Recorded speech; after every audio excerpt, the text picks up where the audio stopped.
రాష్ట్ర ముఖ్యమంత్రి ఏదో సాధించిన అనే ఉద్దేశంతో రాజకీయ చైతన్యము, ఉద్యమాల కిల్లా వరంగల్లో మొదటి సంవత్సరం పూర్తి చేసుకున్న విజయోత్సవ సభ పెట్టడం విడ్డూరంగా ఉన్నది. సమాజంలో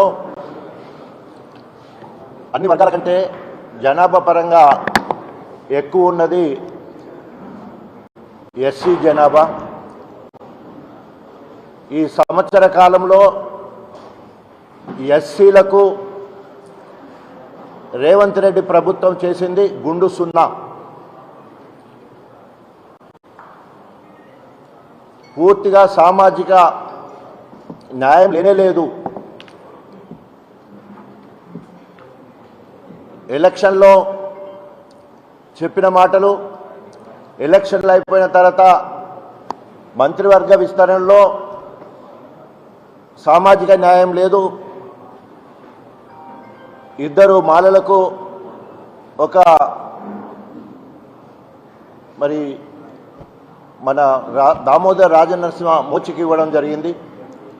అత్యధిక జనాభా గల మాదిగలకు గుండు సున్నా ఇవ్వడం జరిగింది. అటు తర్వాత ఎంపీల విషయంలో కూడా 2 ఎంపీలు మాలలకిచ్చి వరంగల్ బైన్లా అని చెప్పుకునే కావ్యకి ఇవ్వడం జరిగింది, కడియం కావ్యకి. అక్కడ నుండి మొదలు పెడితే ఇప్పటి వరకు కేసీఆర్ ప్రభుత్వంలో జరిగిన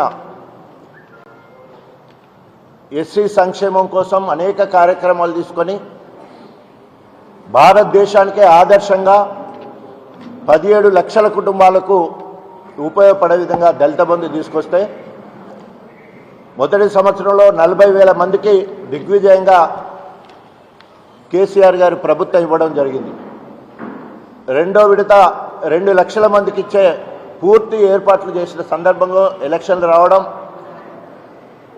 మా ప్రభుత్వం వస్తే 10 లక్షలు కాదు 12 లక్షలు ఇస్తామని చెప్పేసి ఎస్సీ ఓట్లను కొల్లగొట్టడానికి 12 లక్షలు ఇస్తామని చెప్పేసి ఆశ పెట్టడం జరిగింది. గతంలో హుజురాబాద్ లాంటి నియోజకవర్గంలో మొదటి విడతలో పూర్తిగా ఇవ్వలేదు, మిగతా డబ్బులు ఇవ్వమంటే ఇప్పటివరకు ఒక పైసా ఇవ్వని పరిస్థితి.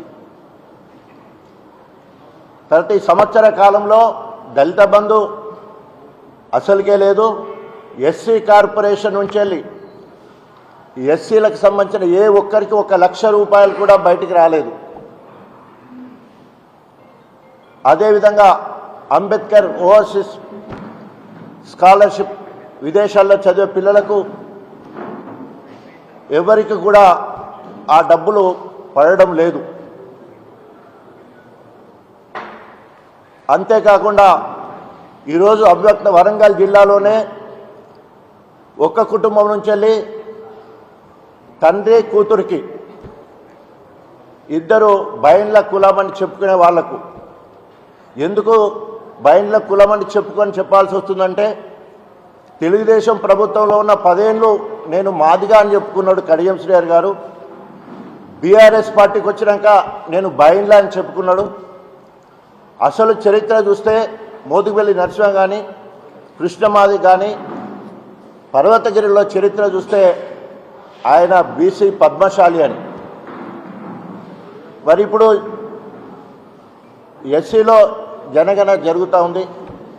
మరి ఆయన ఏ కులం రాస్తాడో చూడాలి.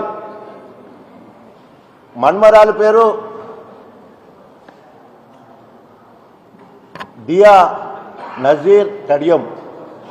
మన్మరాల పేరు దియా నజీర్ కడియం. మన్మరాలకు కడియం ఎట్లా వస్తుంది? బిడ్డకు కడియం అని పెట్టుకోవడం జరిగింది.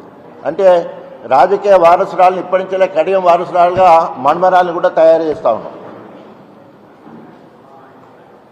అంతేకాకుండా అభివక్త వరంగల్ జిల్లా 2 మరి ఇక్కడికి వచ్చిన తర్వాత 2 కూడా ముందు బీఆర్ఎస్ పార్టీలో అన్ని రకాలుగా అనుభవించి ఎంపీగా, ఉప ముఖ్యమంత్రిగా, ఎడ్యుకేషన్ మినిస్టర్గా, 2 సార్లు ఎమ్మెల్సీగా, ఎమ్మెల్యేగా, ఎంపీగా వాళ్ళ బిడ్డకి అందరికీ తెలిసిన విషయం. పార్టీ ఫండ్ తీసుకున్న తర్వాత దానికి సాక్ష్యం ఏంది అంటాడు. పార్టీ ఫండ్ తీసుకున్న తర్వాత కాంగ్రెస్కు పోవడం జరిగింది. కాంగ్రెస్ పోయిన తర్వాత ఒకటే మాట చెప్పదలుచుకున్న ఏంటంటే, ఎవరైనా పార్టీ మారిపోయినప్పుడు జిల్లాకో నియోజకవర్గానికో లాభం కోసం పోతారు, అభివృద్ధి కోసం అంటారు. స్పెషల్ డెవలప్మెంట్ ఫండ్ ఏమన్నా తీసుకొచ్చినావా? స్పెషల్ ప్యాకేజ్ ఏమన్నా తీసుకొచ్చినావా? ఓన్లీ ప్యాకేజీ ఎంపీ స్వార్థపూర్తిగా కుటుంబం బాగుపడడానికి, రాజకీయ వారసురాలు తీసుకురావడానికి మాత్రమే అది చేసిండు. కాబట్టి ఇప్పటికైనా అభివక్త వరంగల్ జిల్లా నుండి పార్టీ మారిన ఏకైక వ్యక్తి కడియం శ్రీహరి. ఆ కడియం శ్రీహరి వెంటనే బీఆర్ఎస్ పార్టీ నుండి సంక్రమించిన ఎమ్మెల్యే పదవికి రాజీనామా చేయాలి. నీకు దమ్ము ధైర్యం ఉంటే, అభివృద్ధి కోసమే కనుక నువ్వు కాంగ్రెస్లోకి పోయేది ఉంటే కాంగ్రెస్ పార్టీ నుండి పోటీ చేయాలి. వెంటనే బీఆర్ఎస్ పార్టీకి ప్రాథమిక సభ్యత్వానికి ఎమ్మెల్యే పదవికి రాజీనామా చేయాలని డిమాండ్ చేస్తాము. ఇప్పుడు సోదరులు మాజీ శాసన